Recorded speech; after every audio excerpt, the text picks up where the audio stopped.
मोगाच्या भयणो,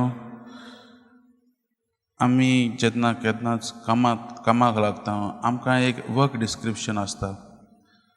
तेच परी आयची तिनूय वचपां आमकां जेजूचो खरो पाटलादार जातलो जाल्यार आमकां कसलें जिवीत जिवंक जाय तें आयज ही तिनूय वचपां दाखोवन दितात.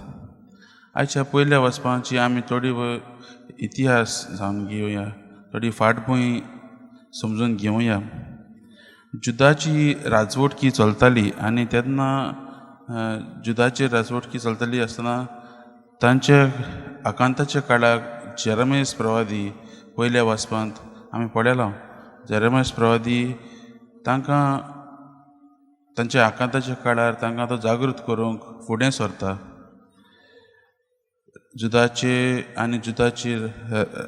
जुदाची जेरुजल्याची ती जायती राजनिकी आनी धर्मीक आव्हानांत पडलेलीं आसलीं आनी ती दुसऱ्या कुड्ड्या देवांक ती पुजा करतालीं आनी ताका लागून जेरेमिया प्रवादी येता आनी तांकां तें सोडूंक दिवंक सांगता आनी तांकां म्हणटा तुमकां बाबिलोनांत वतलीं आनी बाबिलोनांत तुमी गुलाम जावंक पावतलीं.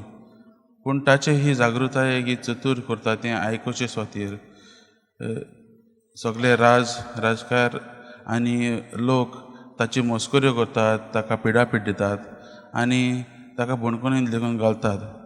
देखून आयच्या पयल्या वाचून म्हज्या भयणो, जेरेमिया प्रवाद्याची आमी विलाप आयकतात. जेरेमिया प्रवादी देवा कडेन उलयता आनी म्हणटा, देवा तुवें म्हाका भुलयलोय. आनी ताका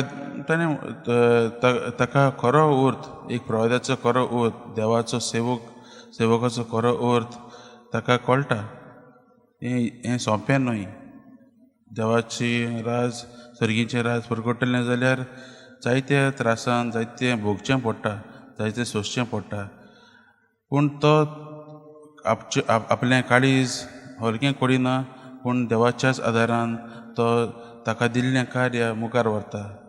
पूण ताका तें भोगता की तें आपूण देवाचें सर्गीचें राज परगटलें, बरो संदेश हांवें दिलो, पूण तरी पसून आपणाचेर लोकांनी विरोध केले, आपणाकूच ते उलोवंक लागले, आपणाकूच मस्कऱ्यो करतात. हें आयच्या पयल्या वचपान जेरेमिया प्रवादी आमकां देवा लागीं उलयता तें आमकां दिसून येता. तेच परी आयच्या दुसऱ्या वचपांत आमी सांत पावलोची चिटींतलें वाचप आयकलां रोमकारांक. सांत पावलो आमी जाणात पयलो आमच्या क्रिस्तांव भाव भयण्यांक तो क्रिस्ताच्या पाटलादारांक तो त्रास दितालो.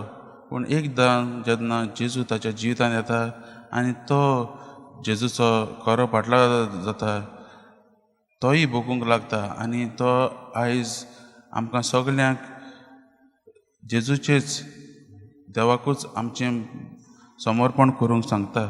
देवाच्याच आज्ञान आमी पाळूंक, देवाच्याच आज्ञान आमी चलोंक. तो म्हणटा, देवाक मानता तसली एक जिवी बोली कशी तुमकांच तुमी समर्पण करात. मोगाच्या भयणो, सांत पावलो आज आमकां सांगता आमी संवसारीक वाटेन वचचें न्हय, पूण देवाचेच वाटेन चलोवंक गरजेचीं. एक खरो पाटलादार जातलो जाल्यार देवाच्याच मार्गांत वचोंक आमी गरजेचें. तेच परीन आयच्या शुभ वर्तमानांत आयची मुखेल वड जावन आसा, कोणाक म्हजो पाटलो करूंक जाय कशी आसा जाल्यार ताणें आपणाकूच फाट करची, आपलो कुरीस घेवचो आनी म्हज्या फाटल्यान येवचें. ही जावन आसा मुखेल वड ह्या आयच्या शुभ वर्तमानाची. आनी जेजू क्रिस्त ह्या मुखेल वडची आमी थोडी पूण आज कशें येता ती आमी देखता. गेल्ल्या आयतारा आमी पळयल्लें, पेद्रू जेजूक म्हणटा, तूं क्रिस्त जिव्या देवाचो पूत. आनी आयज पेद्रूचें दुसरेंच चित्र आमी पळयलां. जेन्ना जेजू तांकां सांगता की आपूण जेरुजल्याक वयतलो तेन्ना सोंसतलो, मोगाच्या भावान भयणो, पेद्रून हें मानून गेल्लें की जेजू तांकां सोडयतलो म्हणून. पूण ताचें हें सोडोवपाचें कशे भाशेन जातलें तें ताणें मानून घेवंक ना. ताका दिसतलें तें सगळेंच सोंपें जातलें म्हूण. ते 3 वर्सां जेजू लागीं आसले शीस आनी तो मिलाग्र करता तें पळयून विस्मितां करता तें पळयोवन तांकां दिसलें जेजू तांकां सोडवून दिवन तांकां जोय धाडटलो म्हणून. आनी पेद्रूच्यान मानून घेवंक जायना जालें. जेजू देवाचो पूत जावन कित्याक सुचतलो काय? बावतिजमांत जुवां बावतीज दिता आसतना तेन्ना देवान म्हणलें होच म्हजो एकलोच पूत आपुरबायेचो.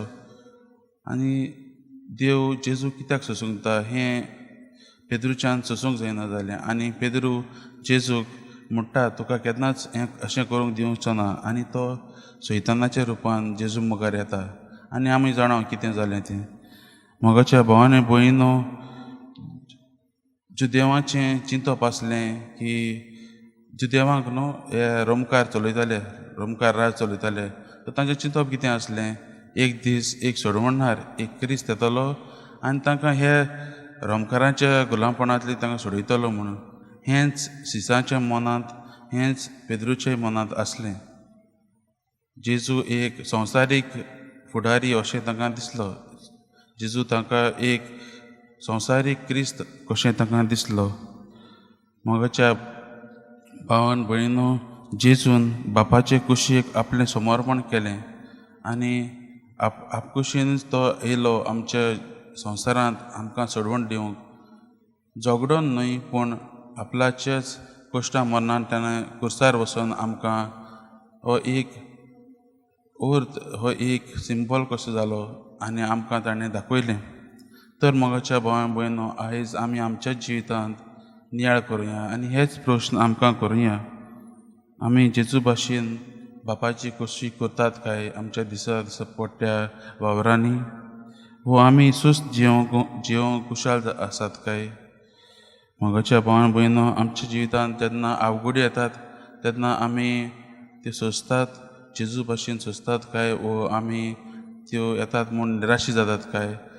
हेच प्रश्न आमी आमकांच विचार करुया. आनी आयच्या दिसा आमी मागण्यांत बसता आसतना आमी देवाची आनी जेजूची बळ आनी शक्ती मागुया. जेन्ना आमच्या जिवितांत आवगुडी येतात, त्रास येतात, तेन्ना आमी आमची नदर उमकळटल्या कुर्साचेर जेजूचेरूच मारून ताची बळ आनी शक्ती घेवंक ह्या मिसाच्या बलिदानांत आमी मागुया.